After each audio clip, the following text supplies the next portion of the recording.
Unidad 4. La Reforma Radical. Sección 1. El radicalismo en la Reforma. Desde el principio de la Reforma, había gente que la apoyaba inicialmente, pero después la criticaron por varias razones. Luego, iniciaron sus propios movimientos. Estos reformadores radicales fueron rechazados y perseguidos por los gobernantes y los reformadores.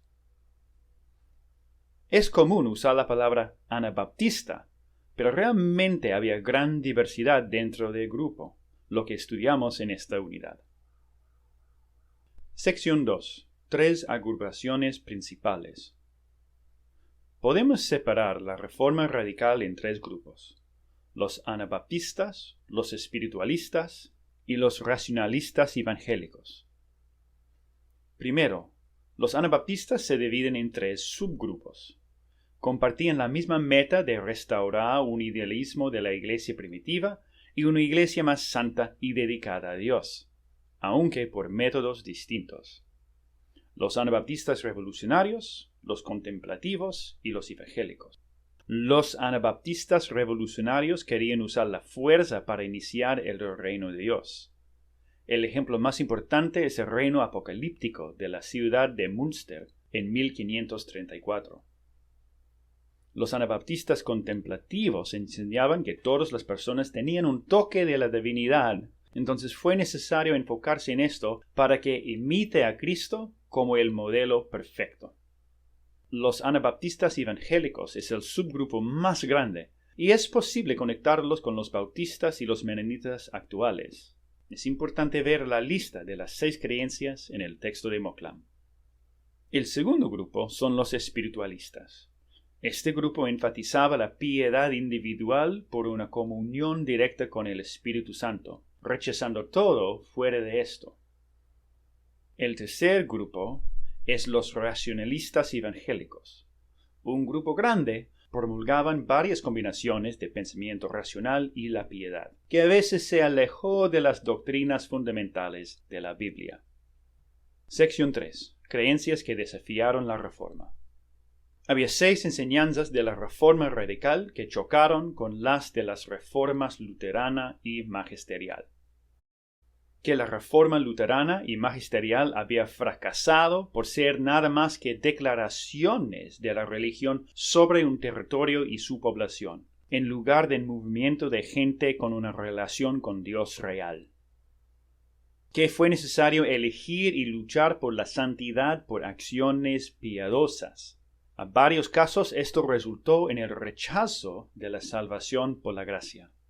Que el Evangelio demanda una respuesta individual y que ser parte de la Iglesia es posible por el bautismo adulto con una declaración pública de la fe. Volvían a ser bautizados porque creían que su bautismo inicial no fue voluntario.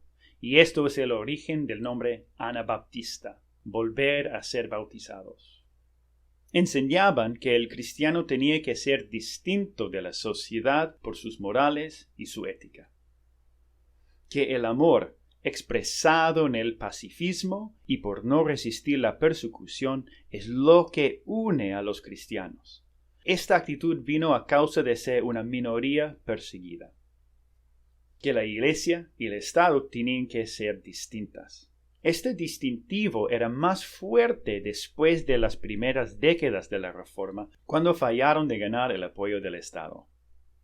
Aparte de 1 o 2 excepciones, este conflicto con las reformas luterana y magisterial y con la Iglesia romano-católica resultaban en la opresión violenta y cruel. Sección 4. Orígenes, expansión y supervivencia.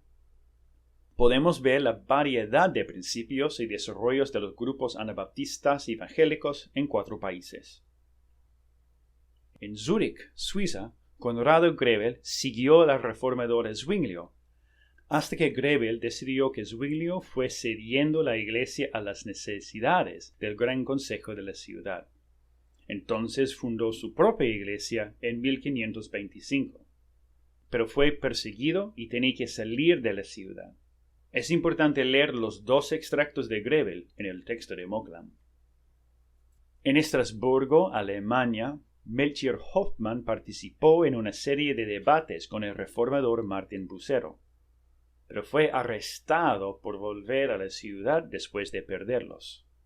En Moravia, Austria, Hans Hutter inició algunas comunidades agricultoras de anabaptistas en 1529, que sobrevivieron hasta la contrarreforma de la Iglesia Romano-Católica en 1559, cuando tenían que escaparse a partes lejanos. En los Países Bajos, Menno Simons viajaba entre las comunidades de anabaptistas, apoyándolas después de la persecución a causa de la violencia de Münster. En 1579 recibieron estas comunidades la tolerancia oficial después de su apoyo del líder del país, Guillermo de Orange, y su lucha de independencia contra el Imperio de España. Sección 5. La importancia de la Reforma Radical. Es fácil ver que muchos temas que son importantes actualmente encuentran sus orígenes en la Reforma Radical. Pero decir que fue una tercera rama de la Reforma es una exageración, aunque su influencia en la teología es más grande. Además, su posición por la tolerancia religiosa y separación de la Iglesia y el Estado solo apareció después de no poder ganar su propia relación exclusiva con los gobiernos. Y finalmente, decir que la Reforma Radical fue más moral que las reformas luteranos y magisteriales solo es enfocar en el bien del cristianismo por el individuo y no pensar en el bien por la sociedad y sus estructuras.